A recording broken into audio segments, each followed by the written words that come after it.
Et si je te disais que tu n'as pas besoin de courir après, ni de t'expliquer, ni de supplier pour que cette personne qui a choisi de partir finisse, un jour, par supplier de revenir? Il existe une vérité inconfortable que peu de gens osent accepter. Bien souvent, ce n'est pas l'adieu qui marque la fin, mais ce que tu fais après cet adieu. Dans cette vidéo, tu vas découvrir l'art silencieux, presque invisible, de transformer ton absence en un écho impossible à ignorer. Il ne s'agit pas de manipulation, mais de transformation. Te transformer à un tel point que celui qui est parti se retrouve obligé de regarder en arrière. Non pas parce que tu l'appelles, mais parce qu'il ne peut plus supporter le vide que tu as laissé. Avant de commencer, prends un instant et écris en commentaire. Mon changement commence maintenant avec le stoïcisme. Fais-le comme un engagement envers toi-même. Un premier pas vers la meilleure version de toi. Numéro 1. Respecte ta dignité. Arrête de te justifier et de mendier de l'attention. Lorsque tu choisis le silence plutôt que l'explication, tu poses un acte que peu de gens osent accomplir. Tu récupères ta dignité. Car supplier, insister pour être compris ou implorer une seconde chance ne montre pas de l'amour, mais un manque. Et le manque n'attire jamais ce qui a vraiment de la valeur. Ce qui a de la valeur ne se propose pas de force. Ça ne se montre pas à ceux qui n'ont pas su en prendre soin. Ça se retire avec élégance, avec calme, avec ce mystère qui dérange bien plus que 1000 reproches. Chaque fois que tu essaies de prouver ta valeur à quelqu'un qui ne l'a pas vue, tu la diminues. Ce qui est rare ne se mendie pas, ça se rencontre une fois et ça se retient pour toujours. Celui qui est parti sans comprendre ce qu'il perdait n'a pas besoin de tes mots pour le réaliser. Il a besoin de ton absence. Une absence ferme. Sans drame, sans sous-entendu, sans signaux. Une absence qui parle pour toi et qui dit clairement « Je ne suis plus disponible et je n'ai même pas besoin que tu comprennes pourquoi ». En gardant le silence, tu crées un espace plus lourd que toutes les conversations inachevées. Tu provoques une incertitude que rien ne peut apaiser. Le silence a cette manière étrange de s'installer dans l'esprit de l'autre. Il n'y a pas de réponse, pas de réaction, pas de fin. Et dans ce vide se forment 1000 questions. Pourquoi ne me cherche-t-il plus? Pourquoi ne s'explique-t-elle pas? Pourquoi ne revient-il pas? Ce flou est 100 fois plus puissant que n'importe quel discours. Parce que ce qu'on ne comprend pas intrigue. Et ce qui intrigue attire. Disparaître avec calme n'est pas une faiblesse. C'est une stratégie émotionnelle. C'est une déclaration subtile d'indépendance. Tu dis « Je n'ai pas besoin d'être là pour avoir de la valeur ». Car ta valeur ne dépend plus de sa validation. Elle repose en toi, en ta capacité à avancer sans ramper. Dans ta décision de ne plus t'offrir à celui qui a déjà choisi de ne pas te choisir. Et cette décision change tout. Tu n'es plus celui ou celle qui attend. Tu es celui ou celle qui avance. Et en avançant, sans bruit, sans message d'adieu ni supplication déguisée, tu deviens rare. Tu deviens cette personne qu'on ne croise pas 2 fois. Tout le monde est habitué à ceux qui mendient, à ceux qui insistent, à ceux qui espèrent. Mais toi, tu choisis un autre chemin, celui du respect de soi. Et ça, non seulement ça déstabilise, mais ça fascine, car celui qui t'a sous-estimé commence à chercher des signes, mais il n'en trouve plus. Il ne reste que ton ombre. Et cette ombre a plus de présence que tous les mots que tu aurais pu prononcer. Le plus fort dans tout ça, c'est que tu n'as même pas besoin d'en faire une stratégie pour qu'il ou elle revienne. Si tu le fais bien, tu n'en auras même plus envie, parce que ton attention ne sera plus tournée vers eux, mais vers toi. Te reconstruire sans attendre un regard. Te relever sans besoin d'applaudissements. Regarder devant sans scruter le passé en quête de compréhension. Car tu as compris. Celui qui ne t'a pas vu quand tu étais là ne mérite pas de savoir qui tu es devenu. Salut à tous ceux qui nous regardent depuis différentes parties du monde, à tous nos amis de la France, du Canada, de la Belgique, de la Côte d'Ivoire, du Cameroun, des États-Unis. du Maroc, de l'Île-de-France, d'Algérie, d'Haïti, du Togo et bien sûr, au reste de nos frères et sœurs. Bienvenue sur Vision Stoïcienne. C'est toujours un plaisir de me connecter avec vous en partageant des idées profondes issues du vaste monde. N'oubliez pas de cliquer sur « J'aime », de partager cette vidéo avec vos proches, de vous abonner à notre chaîne et d'activer la cloche de notification pour rester informé de nos contenus les plus récents. Chaque geste compte pour nous aider à faire grandir cette communauté dédiée à la sagesse et à l'épanouissement. L'absence, quand elle a un but, n'est pas une punition par fierté. C'est une preuve d'amour-propre. C'est se dire face au miroir, je n'ai pas à supplier pour être aimé, je dois me respecter pour être libre. Et quand tu te respectes, tu deviens inaccessible à tout ce qui te consumait auparavant. Tu n'es plus à la portée de ceux qui ne t'ont pas protégé. Tu n'es plus cette option facile, toujours disponible. Tu deviens cette énigme que personne ne parvient à déchiffrer. Et que, pour cette raison même, on ne parvient pas à oublier. Numéro 2. Le mépris, bien utilisé, est un mécanisme de défense émotionnelle. Ce n'est pas de la cruauté, mais de l'intelligence émotionnelle. Comprendre que tu ne peux pas continuer à laisser l'accès libre à ceux qui ne savent pas en prendre soin. Ce n'est pas de la vengeance, ni un châtiment. C'est de l'autoprotection. Certaines personnes n'apprennent pas avec les mots, mais avec la distance. Et quand tu leur retires l'accès à toi, à ton énergie, à ta présence, c'est là qu'elles réalisent ce qu'elles avaient. Pas pendant que tu expliques, supplies ou justifies, mais quand tu n'es plus là, quand tu ne réponds plus, quand tu ne participes plus. Ce silence, cette coupure nette, a plus de pouvoir que n'importe quelle plainte. Il désarme, il brise le schéma. Celui qui attendait ta réaction reste là, à attendre. Mais cette fois, elle ne viendra pas.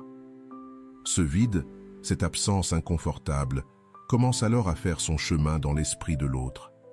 L'esprit humain a peur de l'incertain, il déteste perdre le contrôle. Et quand tu disparais sans explication, quand tu fermes la porte sans bruit, ce qui s'active, ce n'est pas la paix, c'est l'agitation, un malaise silencieux qui s'installe peu à peu. La personne qui t'a sous-estimé, qui croyait que tu serais toujours là, se retrouve face à un miroir impossible à éviter. Le reflet de son indifférence, de ses choix, de son détachement. Mais cette fois, tu n'as plus besoin de rien dire. Le mépris silencieux parle pour toi. Et ce qu'il dit est simple. Tu n'es plus invité dans mon monde. Pas par colère, mais par respect de soi. Parce que celui qui ne t'a pas protégé ne mérite ni explication, ni nouvelle chance déguisée en compréhension.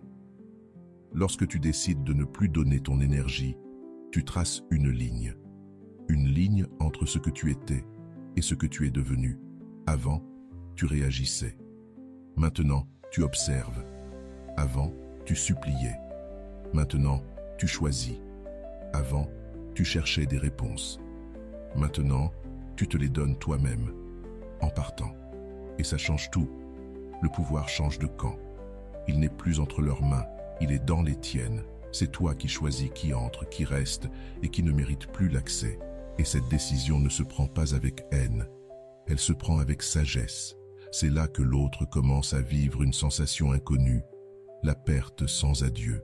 Le choc de ne pas avoir eu le dernier mot. Et ce choc est profond. Parce qu'il n'y a rien de plus fort que de réaliser qu'on ne peut plus accéder à ce qu'on considérait comme acquis. Ce regret n'apparaît pas parce que tu l'exiges. Il vient parce que tu le provoques en disparaissant. Et quand le doute s'installe, quand la certitude de ta présence devient mystère, tout ce que tu donnais sans valeur devient précieux. Et la beauté de ce mépris, c'est qu'il n'a pas besoin d'être froid ou cruel. C'est juste une limite, un stop silencieux. Une façon de fermer les cycles avec dignité. Car au fond, celui qui part sans blesser, mais sans revenir non plus, laisse une trace bien plus marquante que celui qui reste à se plaindre. C'est la différence entre une réaction émotionnelle et une décision consciente. Ton pouvoir ne réside pas dans le fait de les faire revenir. Il réside dans le fait de ne plus en avoir besoin pour te sentir valable. Car lorsque tu comprends ta valeur, tu arrêtes de la mettre entre les mains des autres. Tu n'as plus besoin qu'on te comprenne. Tu n'as plus besoin qu'on te reconnaisse. Tu n'as besoin que d'agir en cohérence avec cette vérité. Et dans cette cohérence, le mépris devient un outil. Pas pour blesser, mais pour protéger. Pas pour punir, mais pour enseigner. Numéro 3. Le pouvoir du mépris silencieux. Quand tu choisis le silence, tu ne fuis pas. Tu reprends le contrôle. Parce que répondre à celui qui t'a ignoré, c'est continuer à jouer un jeu inégal, dans lequel tu perds toujours quelque chose. Ta dignité, ta paix ou ton énergie. Mais quand tu choisis de ne pas réagir, tu fermes la porte de l'intérieur. Non pas avec rancune, mais avec clarté. Tu n'as plus besoin que cette personne comprenne ce qu'elle a fait. Tu n'as plus besoin de ses excuses.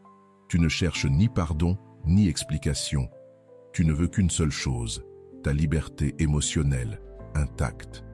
Le mépris silencieux est une réponse puissante, sans crier. C'est ne plus offrir là où on n'a rien su recevoir. Tu n'as pas besoin de discours, ni de preuves, ni de messages de fin. Il te suffit d'être absent, distant, calme. Parce que ce silence que certains prennent pour une faiblesse est en réalité la preuve la plus forte que tu n'es plus disponible. Plus pour les jeux, plus pour la manipulation, plus pour les miettes émotionnelles. Et quand tu ne joues plus, le jeu perd tout son sens pour celui qui pensait t'avoir à disposition. C'est profondément inconfortable pour celui ou celle qui, un jour, a joué avec tes émotions. Parce que dans son esprit, tu avais toujours une réponse, une explication, une supplication. Mais aujourd'hui, il n'y a plus rien. Et ce vide, ce creux que tu remplissais autrefois avec tes paroles, ton attention ou ta douleur, commence à peser plus lourd que n'importe quelle dispute. Le cerveau humain déteste l'incertitude. Il redoute les espaces sans fermeture. Et c'est là que ton silence devient un miroir. Il ne dit rien, mais il reflète tout. Celui qui le regarde ne peut s'empêcher d'être confronté à ce qu'il a perdu. Tu ne demandes plus à être vu. Tu ne supplies plus pour obtenir de la validation. Ce que tu offres maintenant, c'est la paix de quelqu'un qui a choisi de ne plus se fatiguer. Et cette tranquillité, paradoxalement, fait bien plus mal que n'importe quelle insulte, car celui qui s'attendait à de la colère ou à des larmes ne trouve que de l'indifférence. Et cette indifférence n'est pas feinte, c'est le fruit de la guérison. Tu as compris que ta valeur ne dépendait pas de celui qui la reconnaît, mais de celui qui la vit. Et aujourd'hui, c'est toi qui la vis, dans ton silence, dans ton calme, dans ta décision ferme de ne pas revenir là où tu n'as pas été bien accueilli. Ce qui se passe ensuite devient presque inévitable. Cette personne commence à sentir ton absence comme un fardeau. Elle n'a plus accès à ton énergie, à tes émotions, à ta présence. Ce qui, au début, semblait être du contrôle, devient une source d'inquiétude. Ce qui paraissait facile est désormais hors de portée. Alors commencent les tentatives de retour, les messages, les signaux indirects, les approches qui n'existaient pas avant. Non pas parce qu'on te valorise plus qu'avant, mais parce qu'on sent qu'on est en train de te perdre pour toujours. Et cela les confronte à leur propre médiocrité émotionnelle. Mais toi, tu n'as plus besoin de ces signes. En choisissant le silence, tu as aussi choisi de fermer les cycles. Tu n'attends plus de retour. Tu n'as pas besoin qu'on te comprenne.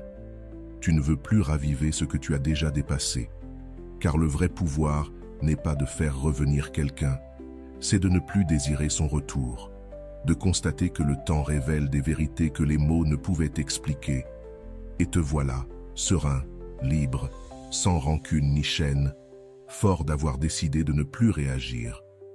Le mépris silencieux ne cherche pas à punir. Il cherche à guérir. C'est une forme de protection, pas de vengeance. C'est la manière la plus mature de dire « je me suffis à moi-même ». Parce que tu sais que réexpliquer ce que tu ressentais serait comme parler à un mur qui a déjà choisi de ne pas t'écouter. Et au lieu de ça, tu préfères faire de ta vie un espace où n'entrent que ceux qui savent respecter, soigner et répondre avec authenticité. Cela ne se négocie pas. cela se décide. Et toi, tu l'as décidé. Ne pas montrer ta douleur en public, ce n'est pas de la froideur. C'est de la sagesse. C'est comprendre que ta souffrance ne mérite pas d'être un spectacle pour celui qui l'a provoqué. Car exposer ta tristesse à celui qui t'a ignoré, c'est lui confirmer qu'il a eu du pouvoir sur toi. Et ce pouvoir, il nourrit son ego, renforce son emprise. Il lui donne le sentiment que tu es encore là, que tu souffres encore. Mais quand tu choisis le silence, quand tu transformes tes larmes en force intérieure, quelque chose change. Pas à l'extérieur, mais en toi. Tu ne réagis plus, tu te transformes. Cette transformation silencieuse déstabilise, car celui qui t'a sous-estimé s'attendait à te voir briser. Il attendait des publications tristes, des messages codés, des gestes qui trahissent ton attachement. Il voulait que ton langage corporel crie l'abandon, que ton regard montre la nostalgie, que ton attitude implore l'attention.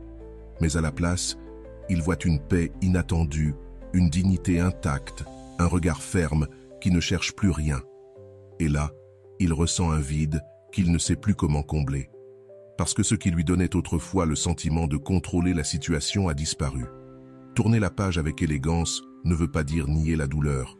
Cela veut dire la vivre là où elle doit être, dans l'intimité, pas sur la scène des réseaux sociaux, ni dans des conversations désespérées. Ton deuil mérite du respect. Et le respecter, c'est aussi le protéger. Car personne ne mérite de voir tes blessures s'il n'a pas aidé à les guérir. Personne qui t'a ignoré ne mérite de recevoir une confirmation qu'il t'a brisé. Qu'il le sache s'il veut, mais qu'il le sente, qu'il le devine, non pas parce que tu cries ta douleur, mais parce que ton absence hurle plus fort que n'importe quelle plainte. Quand tu choisis d'évoluer sans bruit, ton silence devient une déclaration. Tu n'as plus besoin d'explication, ni de drame, ni de vengeance.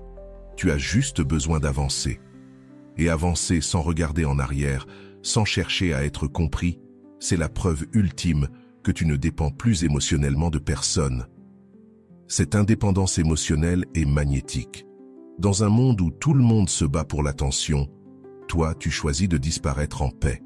Et cela, même si cela ne se voit pas tout de suite, a un impact dévastateur dans l'esprit de celui qui pensait t'avoir toujours sous sa coupe. La douleur qui te brisait autrefois devient maintenant ton élan. Elle ne te définit plus. Elle n'est plus le centre de tes pensées. C'est ton carburant, ton énergie pour créer, pour changer, pour te relever plus fort. Il ne s'agit pas de nier ce que tu as ressenti. Il s'agit de ne pas laisser ces sentiments devenir ton identité. Parce que tu n'es pas ce que tu as perdu.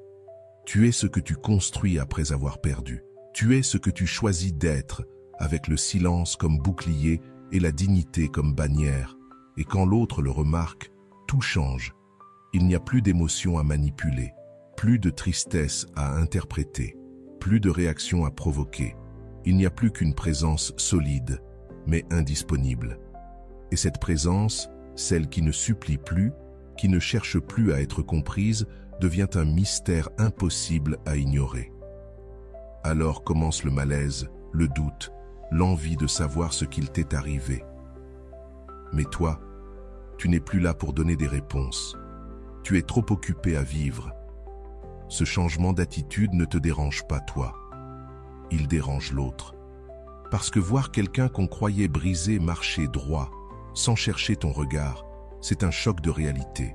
Voir que tu ne parles plus de lui, que tu n'as plus besoin de lui, que tu as transformé la douleur en force, le désarme. Il attendait des regrets, mais il trouve de l'évolution. Il attendait des signes de manque, mais il voit de la plénitude.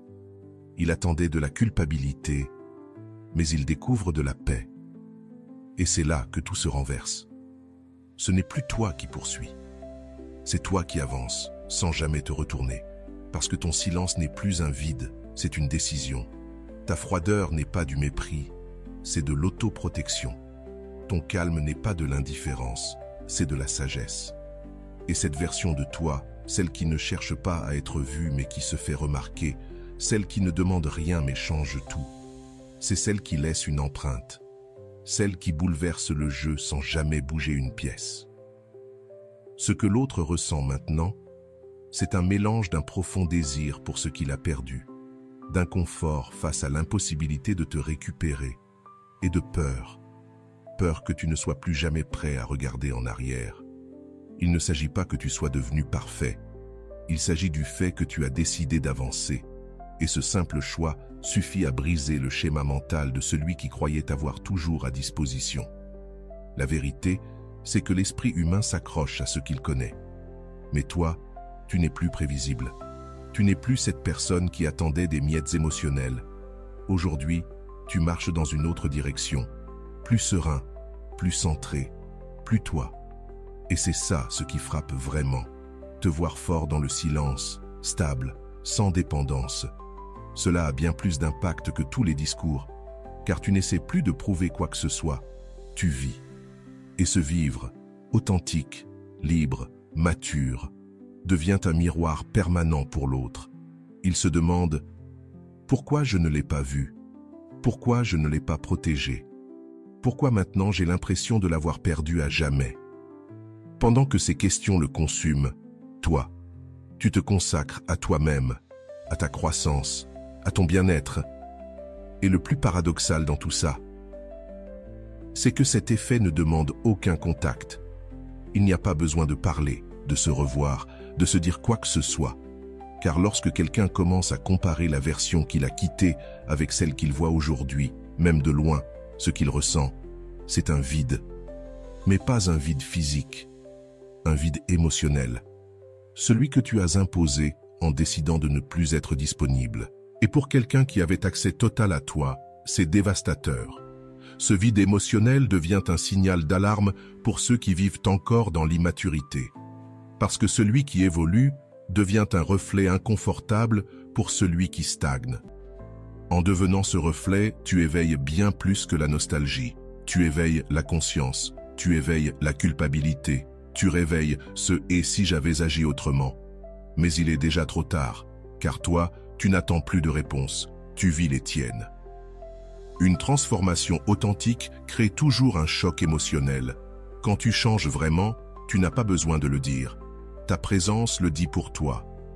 Ta façon de marcher, de regarder, de parler, de garder le silence. Tu n'es plus cette personne qui suppliait pour un peu d'attention, ni celle qui cherchait à justifier sa valeur auprès de quelqu'un qui ne savait pas la voir. Aujourd'hui, tu avances avec calme, avec assurance, avec une sérénité désarmante. Et ce changement-là, cette transformation qui ne se limite pas à l'apparence, mais qui vient de l'intérieur, crée une gêne inévitable chez celui qui t'a pris pour acquis. Ce qui était simple à deviner devient un mystère. Ce qui était facile à ignorer devient inoubliable. La vraie transformation ne se voit pas, elle se ressent. C'est cette énergie que tu dégages quand tu ne réagis plus pareil, quand tu ne réponds plus aux provocations, quand tu n'as plus besoin de prouver quoi que ce soit. Ton langage corporel change, ta posture dit « Je suis en paix ». Tes yeux ne cherchent plus l'approbation, ils regardent avec clarté. Tes mots ne sont plus des justifications, ce sont des affirmations discrètes de sécurité intérieure. Et pour celui qui t'a sous-estimé, c'est comme se regarder dans un miroir gênant. Là où il attendait de la faiblesse, il voit de la force. Là où il attendait de la dépendance, il voit de la liberté. Ce genre de changement crée un vrai choc émotionnel. Le cerveau de l'autre ne sait pas comment gérer ça. Il y a un décalage, une dissonance cognitive. Il ne peut plus te prédire, ni te manipuler, ni te garder à disposition. Il ne peut plus te décoder. Et cette confusion déclenche de l'anxiété. Le pire, c'est qu'il ne peut même plus participer au jeu. Toi, tu n'as plus besoin de vengeance ni de reconnaissance. Ton évolution parle plus fort que n'importe quelle explication. Ce qui fait mal, ce n'est pas seulement ton absence, c'est ton évolution. Parce que lorsque quelqu'un revient en pensant te retrouver pareil, mais qu'il tombe sur quelqu'un de totalement différent, c'est là que le véritable regret commence. Pas parce que tu le réclames, mais parce que la réalité parle d'elle-même.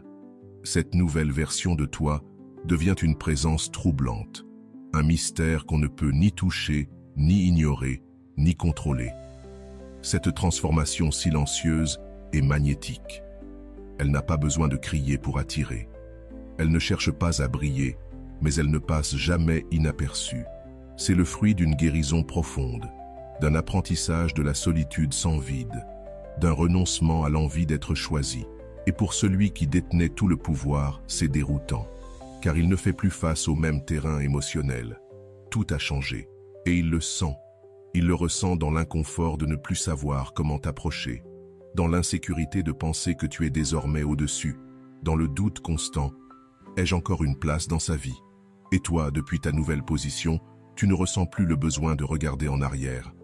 Car il ne s'agit pas de faire souffrir l'autre, il s'agit de te sentir bien, de comprendre que tu n'as plus à mendier de l'amour, là où on ne t'a offert que de la confusion. Ton évolution n'a pas à prouver quoi que ce soit.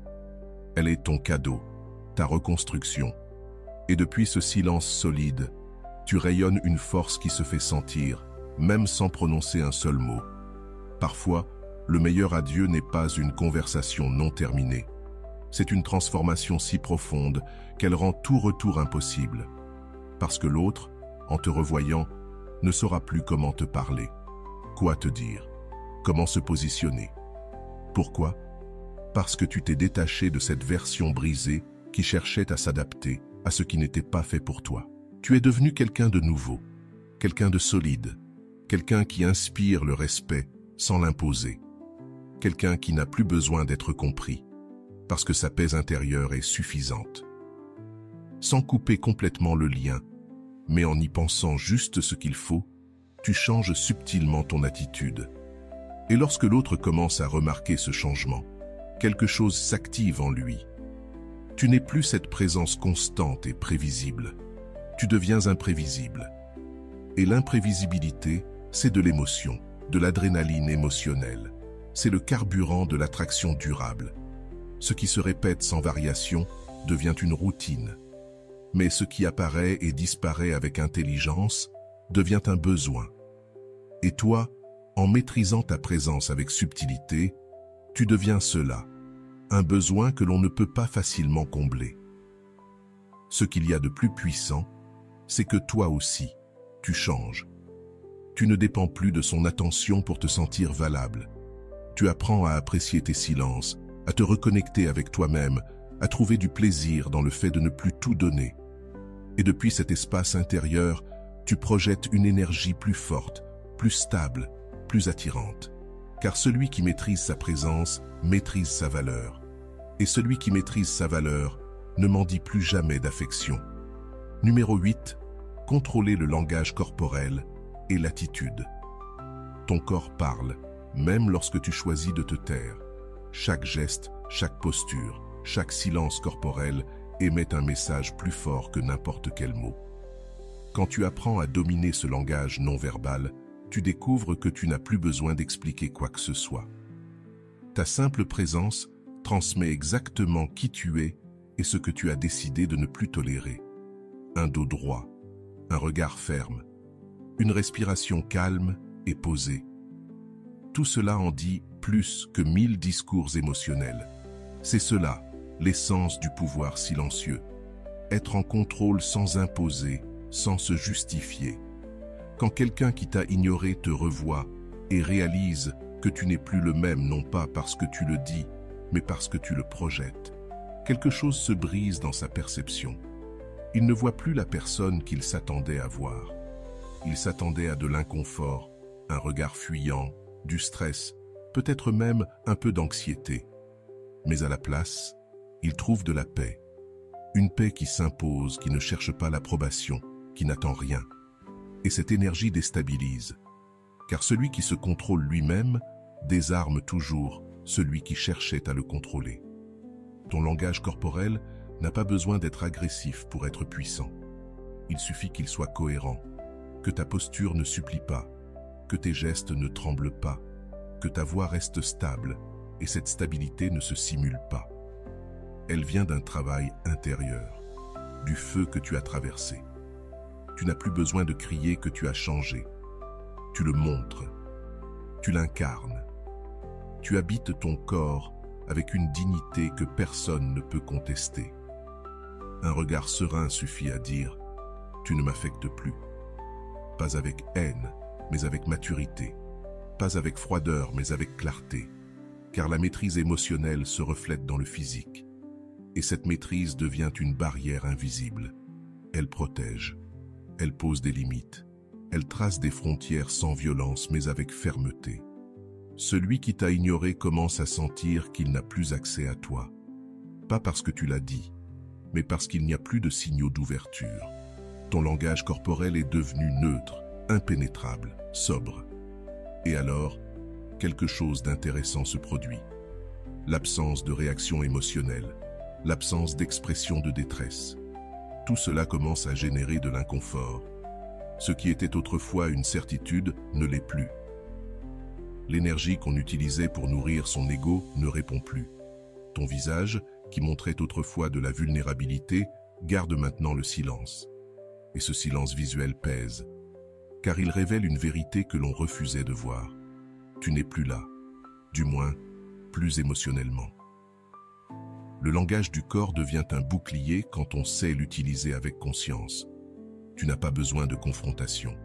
Tu n'as pas besoin de fermer les portes avec des mots brutaux. Ta manière de marcher, de t'asseoir, de respirer, suffit à montrer que tu as changé. Que ton centre est avec toi, et non plus dans l'approbation de l'autre. Et cela élève ta valeur. Pas parce que tu es inaccessible, mais parce que tu n'es plus dépendant. Tu ne te définis plus en fonction de celui ou celle qui n'a pas su te garder. Tu te définis en fonction de toi-même. Et cette présence, elle ne passe pas inaperçue. Elle marque, elle bouscule. Celui qui croyait pouvoir te blesser avec son indifférence est maintenant face à une version de toi qui n'est plus affectée. Et cela ne désoriente pas seulement. Cela attire. Car dans un monde où tout le monde réagit de manière impulsive, celui qui reste calme brille. Il n'a pas besoin de crier pour être entendu. Il n'a pas besoin de s'exposer pour être vu. Il est simplement là, avec force, avec sobriété, avec une énergie qui impose le respect. Tout cela est le résultat d'un entraînement intérieur. Ce n'est pas du théâtre, c'est de l'authenticité. Et quand tu es vrai, ton corps le manifeste. Tes silences sont fermes. Ton énergie est stable. Ta présence est entière. Tu ne demandes plus ta place. Tu l'occupes naturellement. Tu ne cherches plus à récupérer ce que tu as perdu. Tu protèges ce que tu as trouvé en toi. Et ce changement, ceux qui t'observent le voient. Pas parce que tu l'expliques, mais parce que tu le vis. Numéro 9. Le silence stratégique crée un vide émotionnel. Le silence stratégique n'est pas une absence, c'est une présence mystérieuse. Ce n'est pas de l'indifférence, c'est une déclaration silencieuse qui résonne fort dans l'esprit de celui qui t'a pris pour acquis. Quand tu choisis de disparaître sans explication, sans drame, sans avertissement, tu crées un espace, invisible mais ressenti. Un vide mental que l'autre ne peut pas combler facilement. Et ce vide commence à peser. Parce qu'avant, il y avait de la certitude. Maintenant, il y a du doute. Et le doute, quand il n'est pas résolu, devient obsession. Celui qui t'a ignoré s'attendait à une réaction, une plainte, un adieu, une supplication. Mais quand il ne reçoit rien, quand tout ce qu'il entend, c'est l'écho de ton silence, il commence à se poser des questions. Que s'est-il passé? Pourquoi ne réagit-il plus? Est-ce qu'il s'en fiche? Est-ce qu'il a trouvé quelqu'un d'autre? Ces questions, d'abord petites, deviennent immenses, et vite, parce que l'esprit humain déteste le vide. Il veut des réponses, il veut des certitudes, et quand il ne les trouve pas, il s'agite, il se perd, il panique. C'est ça, le pouvoir du silence stratégique. Tu n'as pas besoin de parler fort pour qu'on t'entende. Tu n'as pas besoin de t'imposer pour qu'on se souvienne de toi. Il te suffit de disparaître avec intention, de laisser un vide et de laisser l'autre construire ses propres hypothèses. Dans ce processus, les émotions s'activent. L'inquiétude devient anxiété. L'indifférence apparente devient nécessaire, car tu n'es plus là, et ce qui n'est plus là devient précieux. Ce n'est pas un jeu, c'est un outil de puissance personnelle. C'est dire, sans parler, « Je ne suis pas là pour te poursuivre, je suis là pour me respecter ». Et cette attitude, ce retrait digne, provoque un choc psychologique. Tu n'es plus la personne qui donne des explications. Tu es celle qui part, qui ne laisse ni portes ouvertes, ni fracas, qui ne réclame pas d'attention, mais l'obtient par son silence. L'autre ne sait ni pourquoi tu es parti, ni où, ni avec qui. Alors il imagine. Et ce qu'on imagine est toujours plus fort que la réalité. Il se demande s'il a fait une erreur, s'il a perdu quelqu'un de précieux. Et cette incertitude n'a pas de réponse, parce que tu n'es plus là pour la lui donner. Et quand la paix dépend de toi, mais que tu n'es plus disponible pour l'offrir, celui qui la cherche commence à te poursuivre, pas physiquement, mais mentalement, dans ses pensées, dans son besoin inconscient de retrouver ce qu'il a perdu. Ce vide que tu as laissé devient une source de valeur psychologique, car ce qui est rare prend de la valeur. Ce qui a disparu devient lumineux, nostalgique, inestimable. Tu ne dis plus « regarde-moi », tu dis « cherche-moi si tu peux ». Et tu ne le dis pas avec des mots, tu le dis avec ton absence, ta distance, ta disparition sereine. Pas comme une punition, mais comme une perte. Et le plus frappant, c'est que tout cela se produit sans que tu ne bouges un doigt, sans écrire un message, sans appeler, sans demander. Parce que ta force ne réside plus dans ce que tu fais, mais dans ce que tu ne fais plus, dans ce que tu retires, dans ce que tu gardes pour toi. Et quand tu maintiens cette décision avec fermeté, toute la dynamique change. Tu n'es plus celui qui attend, tu es celle qui est partie et qui a laissé une empreinte. Lorsqu'une personne ressent ce vide, elle ne peut s'empêcher de revenir mentalement, encore et encore, à l'endroit où elle fut heureuse, et d'où tu es ensuite parti. Parce que le silence n'est pas seulement inconfortable, il est aussi puissant. Il fait penser, il fait sentir, il fait se souvenir. Et celui qui se croyait sûr de t'avoir commence maintenant à se demander s'il peut encore te retrouver. Ce changement de perspective est brutal, car il ne s'agit plus de savoir si toi tu veux revenir, mais si l'autre sera capable de t'atteindre.